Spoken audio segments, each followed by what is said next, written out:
Hi, I'm Scott Willison, owner of the Confluence Fly Shop in Bellingham, Washington, and today we are going to go really small. I know many of you in various parts of the country laugh at the fact that I am calling a size 16 fly small, but hey, out where we're from, we measure our flies in inches.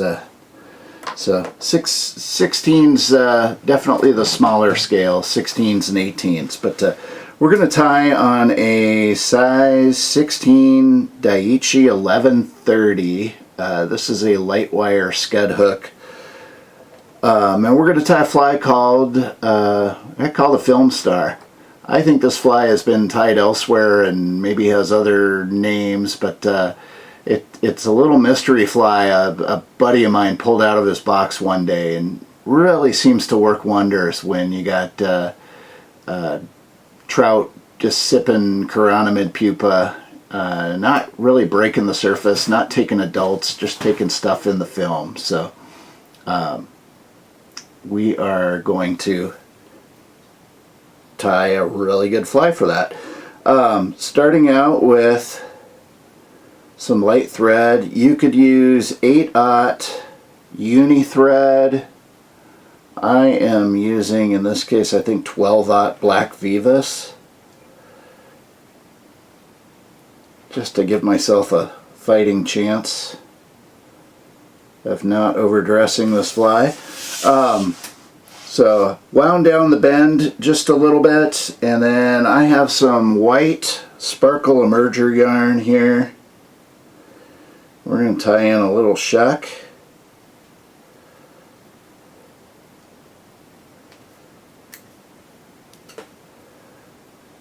I like to keep it kind of sparse.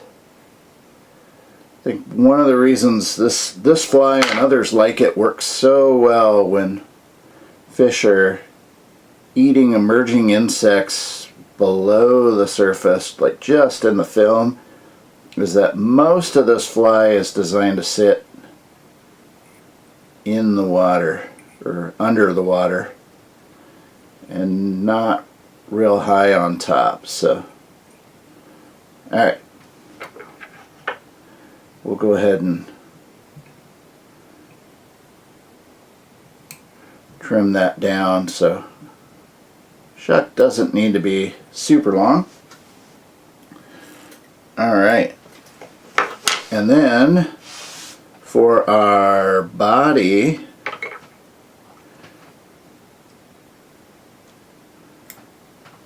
I'm going to tie in a single strand of, see, it's so small you can barely even see it, just micro Flashabou. This is the tiny stuff. You could use extra small pearl tinsel, like the UTC tinsel. That works fine for this. You could use a single strand of pearlescent crystal flash and just straighten it out as you're tying it. That would work great, but we do want some flash in here for our segmentation, because this is an emerging insect. It's got all sorts of gases built up under its exoskeleton. It's going to look pretty bright and flashy from the fish's perspective. So I've got just some black superfine dubbing here.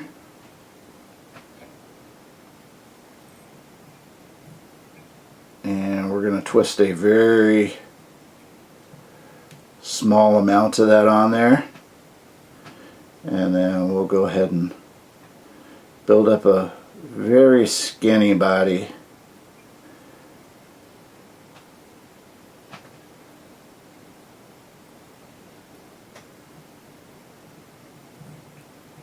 And I'm going to pull some of that dubbing off because a little more than I needed. There we go. And we'll go ahead and work our rib up the fly.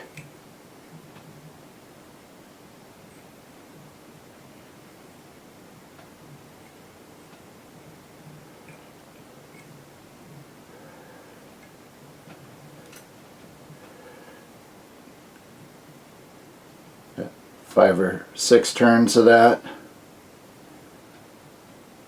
Then we can tie off our rib and trim that out. So everything up until this point on the fly is designed to sit under the water. So fish are going to see this as a what I'm thinking, a chironomid kind of trapped in the film and trying to crawl out of its body and fly off. So now I've got just a little single natural Dun colored CDC feather. We're going to tie this in as an underwing. So I'm going to clump that all together and not going quite all the way back to the end of the body on this one.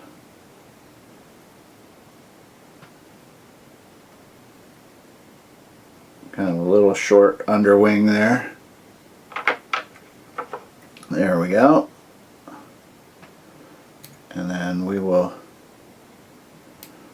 trim that away. And for our overwing, I'm going to use just natural elk hair.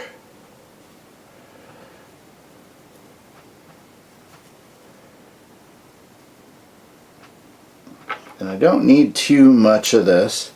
This just kind of helps support the fly as it rides in the film and kind of gives you something to look at. These things are hard to see on the surface anyway. I think you're better off just to look where you think your fly is and react to any rise form in the near vicinity.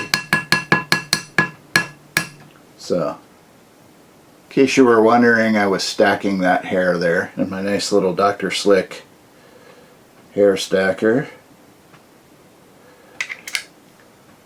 Take that out of there.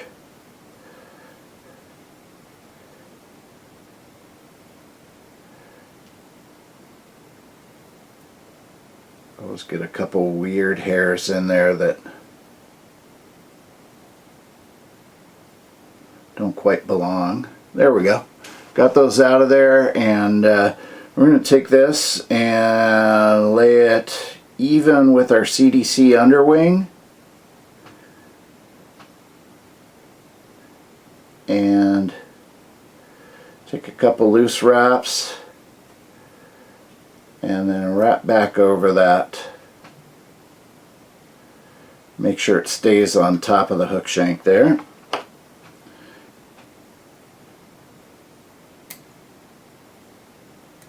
And then we'll trim away the butts.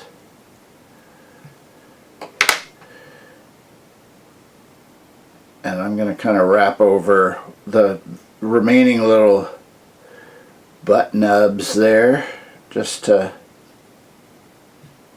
get those out of the way. Alright. And then to finish the fly, we're going to take a very, very sparse amount of everybody's favorite Peacock black ice dub. And we'll twist that on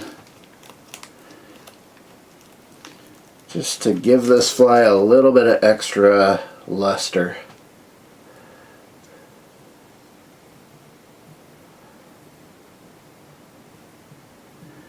And I've literally got like maybe 3 or 4 strands of the ice dub here.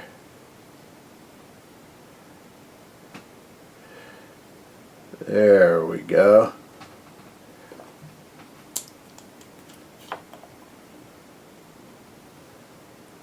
Just a tiny little bit of super glue on the thread.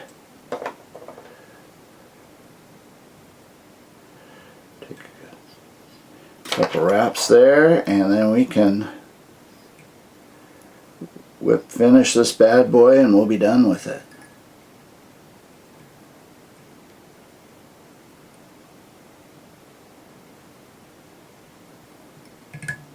Ooh, that's not good.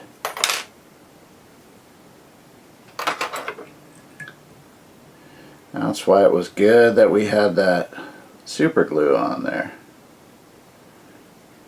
But I have just enough thread. We can do a couple little half hitches. That's the danger of using that real small thread, is sometimes you break it on the whip finish when you're not used to tying lots of little tiny flies. Alright, but give this one a whirl. This is the Film Star, and this will often crack the code on those maddening days when you got fish working just under the surface. You see little rings, they're not leaving a bubble behind, indicating that they're not taking a bug on top, they're taking something just subsurface, and you're throwing all these dry flies at them and just losing your mind, getting refusal after refusal. This is a worthwhile one to have in your box, so the Film Star. Anyway, you can find the materials for this and many other flies at the Confluence Fly Shop in Bellingham, Washington. Thanks for watching, and please be sure to like and subscribe to our YouTube channel. We will see you on the water.